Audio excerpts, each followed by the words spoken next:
good stories as well as some good ideas to move forward in this important place of caregiving and how we take care of each other.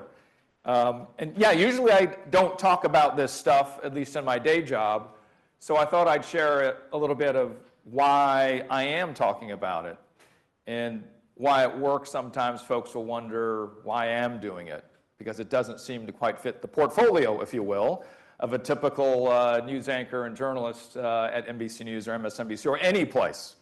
So I thank you all for letting me share this time with you in this great event as we have here at Blooming Health Day. And as many of you know, as the stories you've heard today, you have your own, I'm guessing, too, and I'd love to hear it, about how we learned about caregiving.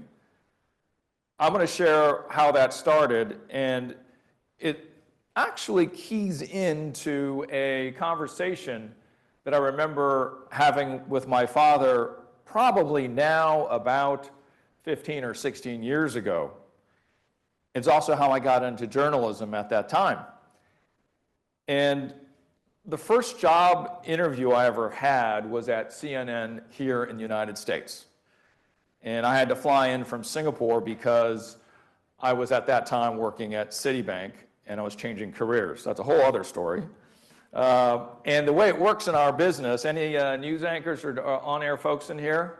Yeah, lots of them? No, I hope not. Yeah, we got one or two. Okay, great. I'm sorry. I had just flown 16 hours from Singapore on a nonstop flight into New York and then came over into Atlanta, where, as you remember, that's where CNN used to be headquartered. And, you know, we all grew up loving that place. It was almost like an icon of news, you know. I looked up, I remember I was staying at the hotel, not feeling so well, and I saw the big CNN logo, right? CNN. And it was just going on. And I know I was a bit worried and a little bit tired because the next day I had my first ever screen test. So I called my dad and I said to him, I said, you know, you're not going to believe where I am. He knew where I was at. You're not going to believe where I am, but I am sitting looking outside my window right now and I'm staring at the CNN logo in bright red neon. You know, and my stomach was a little uneasy because, you know, I just finished business school about 5 years before then, and I'm sure in his gut he might be saying, what are you doing? You just spent all this money and you are now going to become a journalist, not known for making a lot of money, not necessarily loved by a lot of people. And that set, though, that I knew that I was about to do my interview on, my audition, would be seen by 500 million people each and every day. And my dad said, I always knew you were different. That's all right. Go out and do it. Well, the next day, I walked to that big building called CNN Center, and I went into makeup. I had 2 makeup artists, you know, I was sitting right there or something like that. And I love to think back at that time because there weren't a lot of people that looked like me. That were sitting down for auditions, and I could swear I saw them Googling best makeup hacks for Asian male anchors, but I don't think they found it. And probably there weren't a lot of results on top of that. So they showed me the desk after that, and I sat down, and this is kind of the way the set looked like. The producer turned to me and says, we're going to put some stories into the teleprompter. Look right there, just start reading. And I'm going to go into the control room. This is the executive producer telling me what's about to happen, where I'll be following along with you. You have any questions? And I thought to myself, yeah, that was my nervous laugh, exactly. Yes, how do you stop sweating, please? Because I was so nervous, right? And I was sweating. Out loud, though, I just said, do I read until I'm told to stop, right? How does this go? I knew because I'd done a little bit of anchoring in Channel News Asia in Singapore as I was making the transition. And yes, she told me, you read until you stop. And my screen test began. After a bit of me reading into the prompter and speaking, a video clip played, you know, for the story I was talking about. I was thinking, that moment to rest off camera, right? Whew. I get to gather myself until I have to read on camera again and read that prompter. The producer's voice pops into my earpiece, and this was shock and horror to me. Richard, we're getting some breaking news in. A plane has crashed in Siberia. We don't have a lot of information. A plane has crashed in Siberia during a screen test, and you're going to make me report on that. This is not part of what anybody told me I was about to do. So more nervous sweat surfaces on my brow, and I'm thinking, how am I supposed to deal with this? So I ask, how many people on board again? What was the airline? Do we know why? Straight questions, journalistic, hopefully I was asking the right questions. She hit the button, said in my ear, we don't know the airline, no calls yet. Okay, now, just listen. Now, after the soundbite, you need to summarize. You have 45 seconds to summarize. 45 seconds to me? Yeah, it's not like 45 hours. You got it right. And so I grabbed one of the script pages, and you see those pieces of paper in front of us all the time. This is what I thought was being very entrepreneurial. I grab one of them, and I start patting off my face. Hey, this is environmental. We get 2 uses out of that paper, right? And 10 seconds, Richard. And I start to, shake my head and try to shake everything off. Time to try to take advantage of the time to get rid of the de-stressing exercises that I had known at that time. So I coughed to clear my throat. Really, I did this. Bumblebee, bumblebee, bumblebee, bumblebee. I mean, all these things. I was just trying to loosen up. These are real things that you should try, maybe. And when I think about doing the bumblebees, I was like, this guy probably sounds like a crazy guy in the New York subway talking about his favorite tuna fish. That one never works. 5 seconds, she says. The soundbite finishes. I felt ready, and she goes, cue. And I turned to the camera. I said, I now have to just ad-lib. New into CNN. A plane has gone down in Siberia. We have very little information. What we do understand is that there were 125 people on board. When we get more information, we'll have that for you right here on CNN. Okay, I did okay. So I thought, I actually did really well with this audition. A week later, my agent calls, and she says, Richard, you did not get the job. Yeah. And I said, well, what did I do wrong? She said, well, they don't tell you what you do wrong. They just say now is not the right time. Now is not the right time. How do you think the audition went, Richard? I told her, I had some unexpected breaking news. I read the prompter well. I told her about how I did all these great exercises to reduce my stress.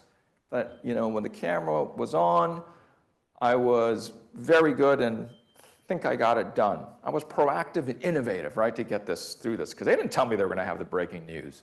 And she goes, wait, hang on a second. What did you do?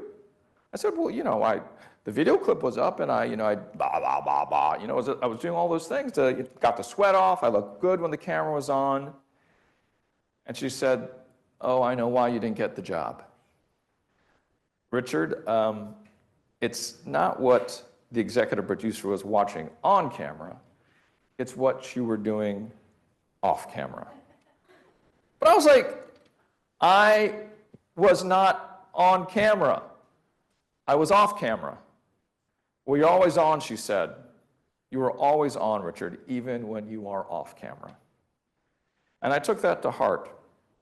And a year later, I tried again, and I got the job at CNN. Later, and well into my new job, suddenly I was now making that call to my father at CNN in Atlanta. He wasn't calling me. He told me he was diagnosed with Alzheimer's, that an invisible disease that would, as many of you know, take his life little by little, year after year. So I did begin to travel more frequently from New York to the streets of San Francisco to help him go what he's going to go through, right?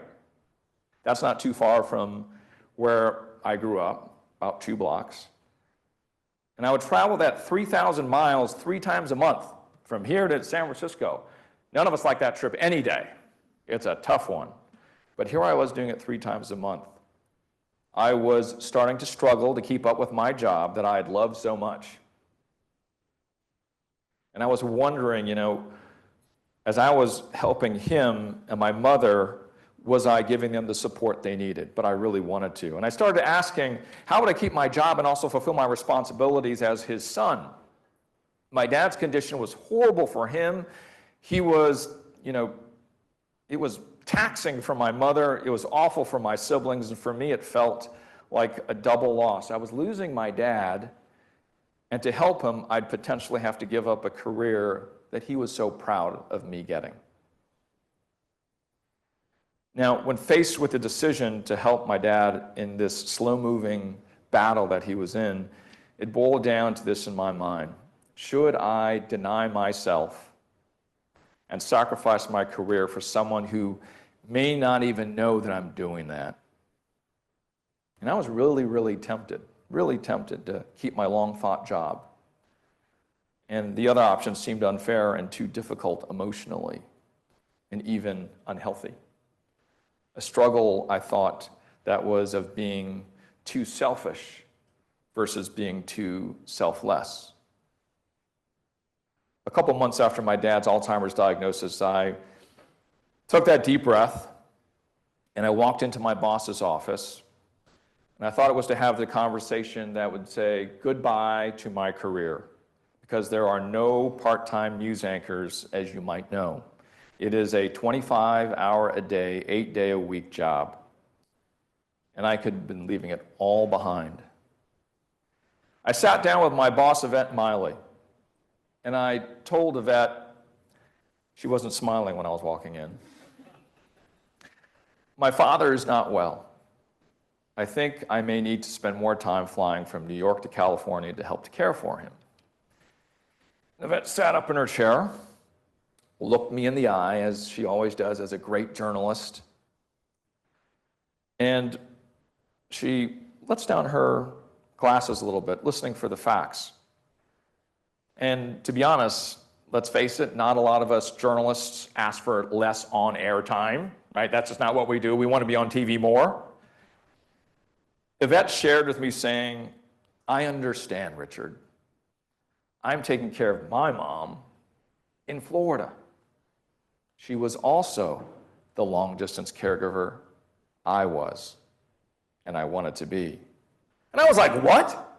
If you didn't believe in God then, you better. And my dad being a pastor, I guess I should. But the stars aligned. Yvette turns around, and she reaches back, grabs her little reporter's notebook that we all use in the field. Do you ever see that notebook? She still uses it, despite running all day side of news. She said, let's think of some ideas together. Let's figure this out. She jotted down some ideas based on what she was living through and what she could help me with. And she worked on a plan for months. She did not have to do this, by the way, as all of you know. This would not make her job easier. No way. The other way. Plenty of talented journalists could take my spot in a moment. But what I expected to be difficult turned out to be how to keep me included. It turned out to be Yvette showing creative kindness. Now, after this talk with my boss, I was no longer working on a daily show or going on location to all the things I love to do on breaking news across the country and the world, and my annual earnings went down significantly. I thought I was, again, trading a life that I had invested years to develop, giving it up for my dad for whatever time he had left. And I was torn by this new ironic work-life balance. The longer I was successful in fighting for my father to live, the longer my career would be slowed. I certainly had a lot more questions than answers as I was walking through this time. There are some answers to my boss's selflessness to the question I ask myself all the time. Does this really pay off for her? If I were in her position, would I do the very same? I wanted to share with you a short video, a clip of what this new caregiver work-life balance look like.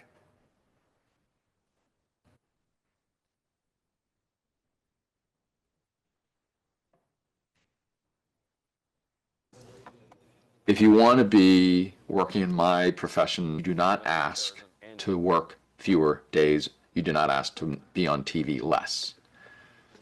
But at least I could still do what I love to do in work and still do what was most important to me, which was to care for my father. I know I'm lucky. This day, we just have some new information on the breaking news story, the mass shooting coming out of El Paso, Texas. I will work from Friday to Sunday, finish at 11 p.m. on Sunday. Monday, I'd get up, go to the airport, and then arrive in San Francisco, door to door, 10 hours later. And then on Friday morning, I'd get up, fly back to New York, go to work. And that was the way it was in the beginning. Now that he's in assisted care, I don't come back as often. I come back maybe once every 3 weeks or twice every 4 or 5 weeks.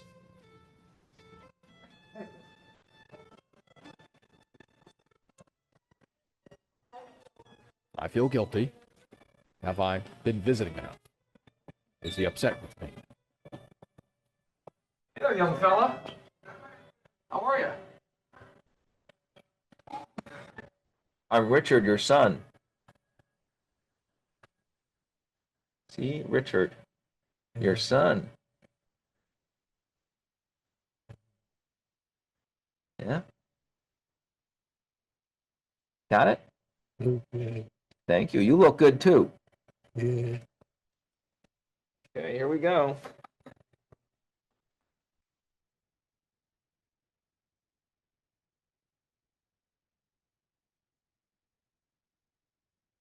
Try to give him comfort.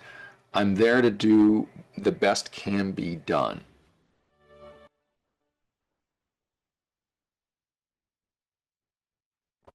So that's a clip from the documentaries Sky Blossom and Unconditional.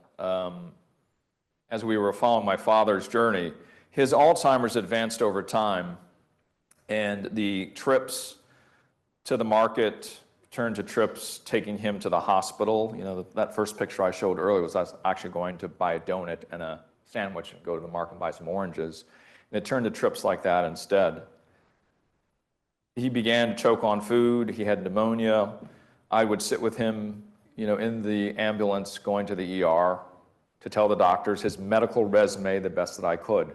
I was no doctor, but all of you who've done this, you know that you become really good at being an expert on one patient. But I was there to fight for him all the way through all of that. And then COVID started, and I could no longer sit with my dad. I could not help him when he was in the hospital. I was not allowed in. He was in that room feeling very confused, very alone. He liked to be held, and touched and for comfort. And we could not do that. I could not hold his hand to show it was okay. After all, I knew all the answers about his health that he did not. They would make mistakes, I thought. Who would protect him during this time? And I had to figure out how to take care of myself too, my own mental health during that journey. Because you cannot take care of someone else, as you all know, without building up your own strength emotionally. That doesn't mean not showing emotion. It just means having strength emotionally.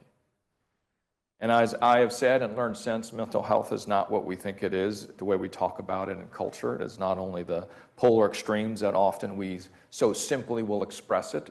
In my industry, I admit as well, what we see in the movies and what we see in news stories and media and that which is written, it more often comes in all those shades of gray that all of we are as shades of gray in this room.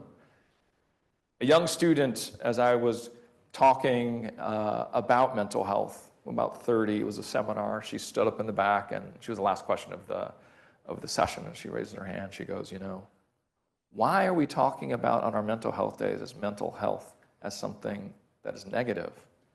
Shouldn't we be talking about this as a strength, the way we talk about physical health? She dropped the mic, and she was so right. We should think about caregiving similarly. Caregiving is a tough journey, but one that can be a road of joy despite difficulty. We find those moments to laugh together all the time. my father saying, "You look good," and I say to my mom, "He must be blind now because I'm not looking good."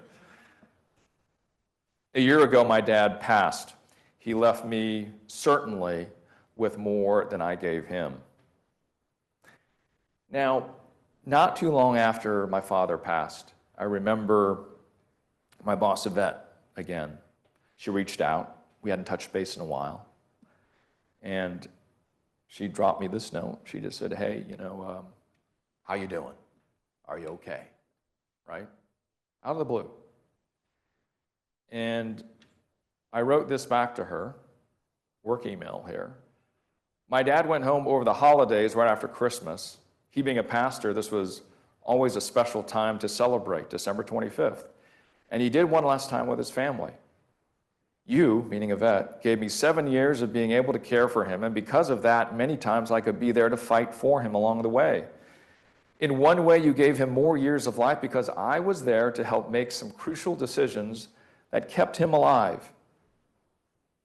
I tell the story of that fateful day I came to sit in your office thinking it was the end of my career, when really it was the start of something special. Richard.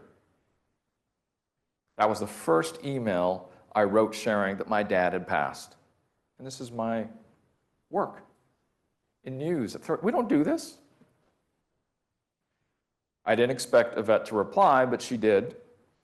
And she wrote this. She said, "Richard, when I read the news, I felt such immense sadness. I cried. And I'm crying again as I compose this email. The loss of a parent is, you have not known life without him. The same with my mom. The nurse who was at our home in the days leading up to my mom's passing said, your gift to her is the care when she needed it most, providing it or giving it and surrounding her with family." And she said more. Hugs, Yvette. What Yvette may not have seen as what we may not see as a Mother Teresa moment, that's the point. It was a Mother Teresa point to me. To let me work Friday, Saturday, Sunday, again, simple, creative kindness. That's what she did. Changed my life because of a simple decision she made. She gave me that time with my dad to spend some important days with him at home, and then in the care home, as you saw, when we needed more help. At one point, my dad could no longer talk or eat in the journey, but he still could communicate with us. He'd look at me, he'd blink yes in situations like this, showing me that he could still hear me. He always liked to shake hands, as you see here. He'd reach up with his hand and I'd grab it and hold it. It's the way I said I was there for him. And for my dad, I'm holding my hand was the way to say he was there for me. That's what he was saying. So now I try to do the same for my mother, who was just diagnosed with dementia this past year. She often raises her hand for help as she has trouble with balance. And I will grab her hand to help because we're there for them, right? We all do a lot of things, many of them to be seen and many of them to be heard. Today I'm saying, let's do the things that are off camera. Let's look at those. That's what really makes the difference. So today at Blooming Health Day, we are all here to help each other and to help those that we don't even know yet through simple, creative kindness. We're here to raise and see all those hands, and we are there to grab them and hold them to say they're okay, and then we are there to hold them tight, just like my dad did. Thank you for your time.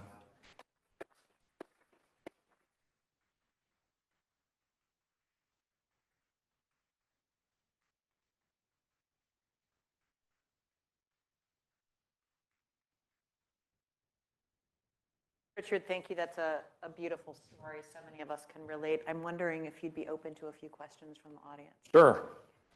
If it feels uncomfortable, please ask it. Vicki. Yes, I like those questions. Now I have to really rethink it. So I'm Vicki Shepard. I was a caregiver for a mother who had dementia for 10 years. So I'm sitting over here crying, listening to your story. But can you talk a little bit more about or how you learned that as a caregiver, you have to take care of yourself also, And as part of that, what can our nation do better to support caregivers? Yeah. Vicki, thank you and for sharing your story of 10 years. And for me, it didn't come until I was editing. We edited Unconditional for 2 years. And 2 years, you really start to see yourself in ways you didn't see yourself before and ask yourself questions about why. The important, I think, idea behind it is that I was required to answer those questions honestly with my editor and my producer. And so that's what we need to find in our journey about mental health and find your nuance in it, is to find that trusted group where you can do that along the way. Mine would be, I wouldn't say go and find an editor and producer. I don't think you want to do that, but that's the way we did it. The way we can change things is we have a gargantuan cultural gap in what caregiving is.